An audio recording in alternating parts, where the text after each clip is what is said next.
Joe Biden also giving a bit of a tutorial, which is helpful on the language, so that we understand what unity means in this brave new world. Joe Biden at his press avail yesterday. One is unity requires you to eliminate the vitriol. Make anything that you disagree with about the other person's personality or their lack of integrity or they're not decent legislators and the like. So we have to get rid of that. And I think that's already beginning to change, but God knows where things go, number one. Unity also is trying to reflect what the majority of the American people, Democrat, Republican, Independent, think is within the fulcrum of what needs to be done to make their lives and the lives of Americans better. The fulcrum? Now can you define fulcrum? Because I don't think that word means what you think it means, number one. Number two, unity. Unity is patient. Unity is kind. Unity is... It's conformity. You replace unity with conformity, and it all makes sense. Eliminating the vitriol. That's what unity is. Right. Sure. Unity is also value neutral. I thought we had this conversation during the Obama years, like hope, like change is value neutral. It can be change for the bad. It can be change for the good. Right. Unity can be people getting together to clean up a neighborhood, or it can be people getting together to rob a bank. Right. So, but it's also one thing unity is not necessarily. So what it is and what it is not necessarily is bipartisan. Unity also is trying to get at a minimum, if you pass a piece of legislation that breaks down on party lines, but it gets passed, it doesn't mean there wasn't unity. It just means it wasn't bipartisan. I prefer these things to be bipartisan because I'm trying to generate some consensus and take sort of the, how can I say it, the vitriol out of all of this. Right. Unity is agreeing with me. Plow ahead with the impeachment. That all works then. And that's what President Biden had to say, that it needs to go forward. He wasn't overly sanguine about the prospects of conviction, but he believes it needs to go forward because that's what he was told by his minders in the two caucuses. And of course, you have these House managers making the rounds on CNN and MSNBC to give us compelling arguments for impeachment 2.0, like Diana DeGette, Democrat from Colorado, who's one of the House impeachment managers. Listen to this intellectual tour de force. Well, the president says you can try somebody who has left office. The precedent is clear, but also the reason is you can't just say, okay, if you're president, you can just do anything you want the last few weeks of your presidency with no consequence because then you couldn't be tried. The precedent. I think I'm going to need her to define what she means by precedent the same way I need Joe Biden to define fulcrum, because I don't think she knows either what the precedent is that she's referencing or what precedent means. You know those people when they land on the airplane, they automatically get out their cell phone to tell whomever that we're here, right? That's what that sounded like to me, talking really loud to nobody that really cares. Well, also, too, is I love the argument, the precedent is the precedent. Okay. For more on all this, we're pleased to be joined by Scott McKay, publisher at the Hayride and contributor to American Spectator. Scott, thanks for joining us. Appreciate it. Boy, that's a hell of a word salad you got Biden and DeGette putting out there yesterday, huh? Well, yeah, it's a lot to keep track of. I'm just trying to keep up with the glossary of terms, and it's not easy, as you know. But it's going to go forward. We're going to have a trial on February 8th, and it looks, with each passing day, like Biden and Democrats and Mitt Romney get further and further away from conviction. Well, I mean, this is how they want to start off having the White House and both houses of Congress under their control. They're going to impeach a guy who's no longer in office, which has that ever even been done before? Well, not to a president of the United States. Only the precedent that they keep referring to is Ulysses S. Grant's Secretary of War, so he's a cabinet member and appointee, who was impeached but then acquitted 6 months after he resigned his post and after the Grant administration. So that's what they're banking on. And of course, this is very much a debate among legal scholars, from Alan Dershowitz and former Judge Michael Luttig to Andy McCarthy. So people are all over the board on it. But I mean, it seems to me that the underlying article that was so somberly marched across yesterday again is really the problem with their case. Well, I mean, there's no factual case for the contention that Trump incited an insurrection. I mean, that's an unfactual argument to make. The other piece to this is it's completely and totally pointless. I mean, if what they're afraid of is that a 78-year-old Donald Trump is going to run for president in 2024, I mean, you have bigger problems than that right now. I mean, this is the kind of pointless, stupid Washington, D.C. stuff that gets you turned out of your majorities in both houses in 2022 really, really quickly. They've already got a major problem coming with redistricting, in that red states are going to pick up congressional seats that right now the Democrats can't afford to lose. And I'm pretty sure that Republican-dominated legislatures in those red states are going to apportion those seats in into red districts. That's a good point. And how many they do, I don't know. But I mean, you put, 10 seats or something, and Nancy Pelosi is a minority leader in the House. So, you've already got a problem in that you're going to have to essentially gain seats to keep seats, or, keep what you have. And now this is 2010 all over again coming, in that, you're going to overreach and you're going to give the GOP an opportunity to blow you out in the first midterm. But and it'll be justified because you took that power and you completely misused it. I mean, we can talk about Biden's executive orders, which is a parade of horribles, and then you're impeaching an ex-president. I mean, well, what people are going to think is you're a deeply unserious group of people, and they're going to think that for very good reason.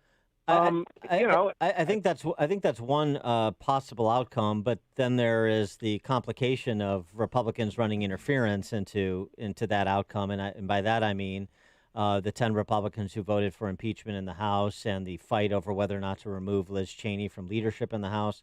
What Mitch McConnell may or may not do with respect to this impeachment, but some of the comments he has made seem to indicate general support for conviction. We'll see.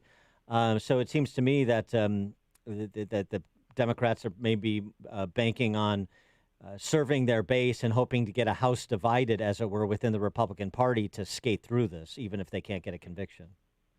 Yeah, well, Liz Cheney is going to pay a very serious price for what she did. I mean, back home in Wyoming, she's got colossal problems, meaning she's going to lose a primary election. I'd be really surprised if she holds on to her spot, as the chair of the House conference. I mean, you've got more than half of the caucus has signed a petition to get rid of her. So my guess is by this time in 2023, Liz Cheney will be, a pet conservative analyst on CNN or, MSNBC or something. Because she's going to get turned out of politics. And I think that goes for a lot of these other 9 House members. And, what you notice is the ones in the Senate that are talking about it are, generally speaking, people that, are not going to, either they're not up in 2022 or they're not running in 2022. And they know that they're going to get blown out in the primary. I mean, remember, this is not just about Trump. This is about 90% of Republican voters who are still loyal to Trump. And the reason Trump came around was dissatisfaction with GOP Washington establishment folks who think they're going to take the party back and are sorely, sorely mistaken. I think what's going to happen to Liz Cheney will signal that, and a lot of this gets tamped down really quickly once that happens. This is Scott here, Scott. I think what's also interesting is I think that they've run the risk. Look, America doesn't like a bully, but it can stomach a bully. But America just cannot stand vindictiveness, right? And this comes across. Right. It smells like you're being vindictive. Like if they could drag him through the streets of Fallujah, they would, right? And that at some point in time, just stop it. Okay? And this is what they're risking. I wrote about this last weekend. They're about to turn this guy and the 75 million people that voted for him. They're about to turn him, even before he's passed, into some sort of conglomeration of James Dean, Marilyn Monroe, and Elvis. I mean, he'll be bigger and stronger and more emboldened than ever because of them being so vindictive, because America can't stomach the vindictiveness. They don't like it. I think that's right. And, and for what? I mean, you're right. so afraid that Trump's going to come back in 2024. Trump in 2024 will be the same age that Joe Biden is now, okay? And he will have spent 4 years, generally speaking, not being, treated the way he's been treated the past 4 years. My guess is if Melania has any influence on him at all, the idea that he's going to run in 2024 is really not that realistic. But he'll be the kingmaker within the Republican Party. Mm-hmm. Well, isn't it sort of disingenuous too? They actually want Trump to run in 2024. They would love Trump to stick around just as long as they can keep him around, because he is a whipping boy that provides utility to them in a way that other Republicans that don't have that profile don't. Well, there's no. I mean, we have a precedent here, which is the way that Obama spent his entire first year in office bashing George W. Bush, right? Like, I mean, Bush was responsible for all of the bad things in the world. And, and so everything that Obama had to do was, well, we got to fix, Bush drove it into a ditch. They're going to be doing that with Trump. The problem is Trump was a reasonably successful president, and people are going to recognize that Joe Biden is not. So, the more you talk about Trump, the more people are like, this guy was actually a lot better than you. And when you suffer under that comparison, it's just not good politics. What about, by the way, Trump putting out a missive yesterday formally opening the office of the former president? That was interesting. But what do you think about sort of the public ruminations about a Patriot Party, a third party? Which is that a good way for Trump to try to bring McCarthy, really bring McConnell into the fold, keep some discipline here with respect to the impeachment trial? Or should he be making overtures to an ally like McCarthy as opposed to McConnell and saying, let's get about the business of finding places where you think I can be helpful in House races to take back the House in 2022. And if McConnell wants to continue to make it personal between me and him, then, that's the job of the Senate Republican caucus to figure that out.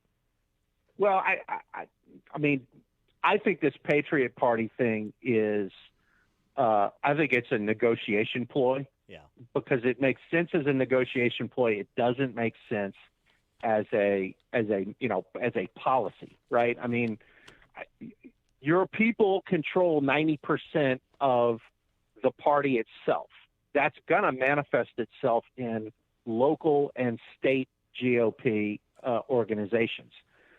To go and pull yourself out of all of that, just because you've got, the skim off the top in Washington, the Mitt Romneys and the McConnells and the Lisa Murkowskis and so forth, who don't represent the party's voters.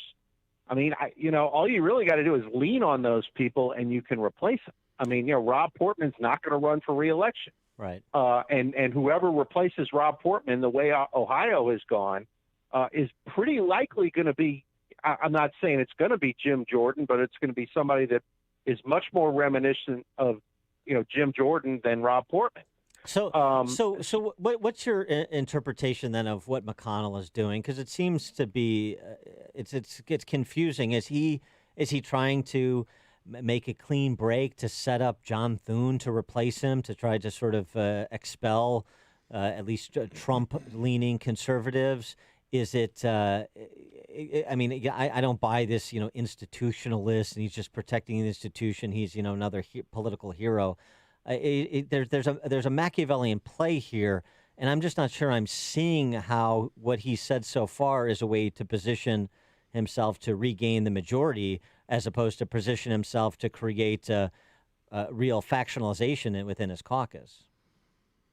Well, I mean, Mitch McConnell is a very sneaky dude. And my thought from the get-go has been that he's trying to bait the Democrats into pushing this impeachment as far as they can, and then, kind of do Lucy with the football with them. And then all of a sudden the Republicans aren't going to vote for it.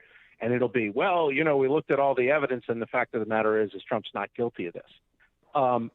Which will, I mean, if I'm Mitch McConnell, I want the Senate to get tied up doing this impeachment for as long as possible, because when they're doing that, they're not doing all of these other horrendous things that they could be doing with, majorities in both the House and the Senate, and a president who'll sign the bill. So I think he's doing that. And then at the end of the day, when it collapses and it's a failure, it puts him in a position to retake the majority. I think that's what he's doing.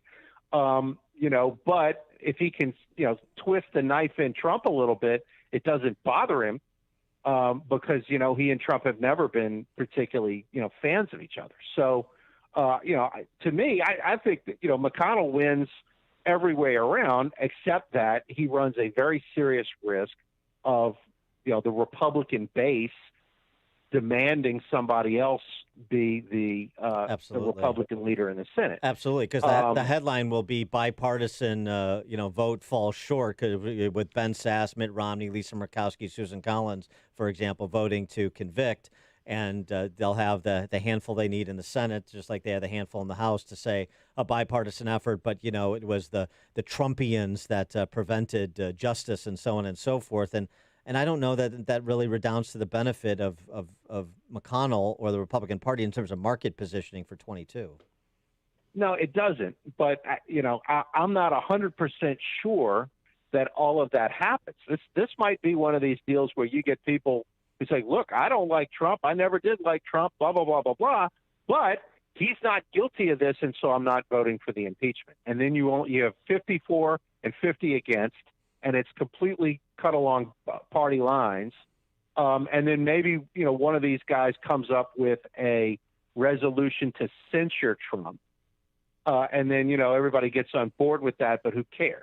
Right. To me, I think that's the way this thing ultimately is going to go, which doesn't really help to galvanize the Republicans, but it also wastes a whole lot of time within the Senate that, could be used doing things like, passing a $15 minimum wage, or, whatever, things that the economy can't withstand. Right.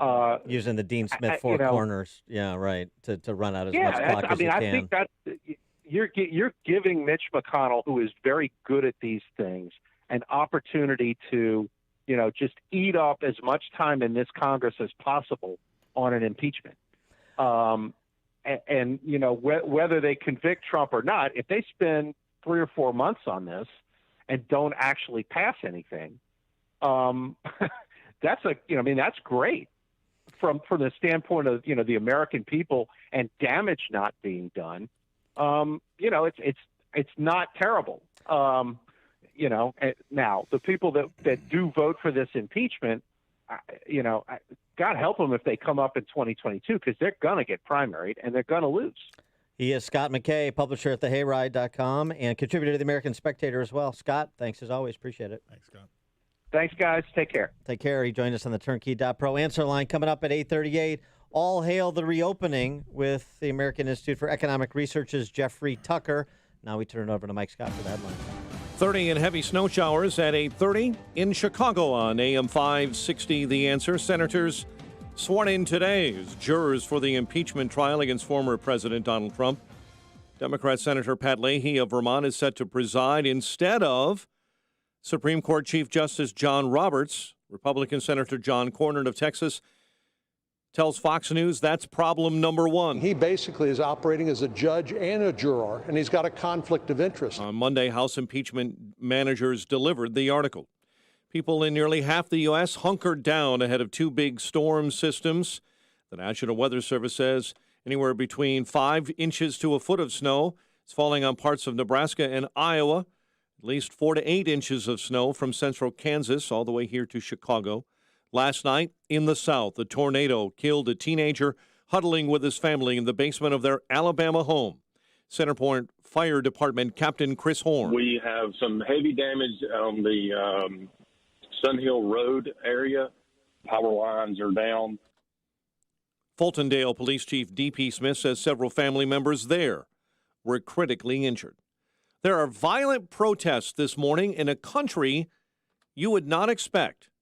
Our correspondent Bill Zimfer has the latest from the Netherlands. For 3 days in a row now, protests turned violent in the Netherlands. It started with weekend protests over a coronavirus lockdown in the country, that lockdown including a nighttime curfew. The protests erupted in multiple towns and cities and continue, with more than 100 arrests made in the last 24 hours after rioters smashed windows and looted shops. One government official called it the worst rioting in the Netherlands in 40 years. I'm Bill Zimfer. Southwest Airlines, the latest company to ban emotional support animals from its flights beginning March 1st.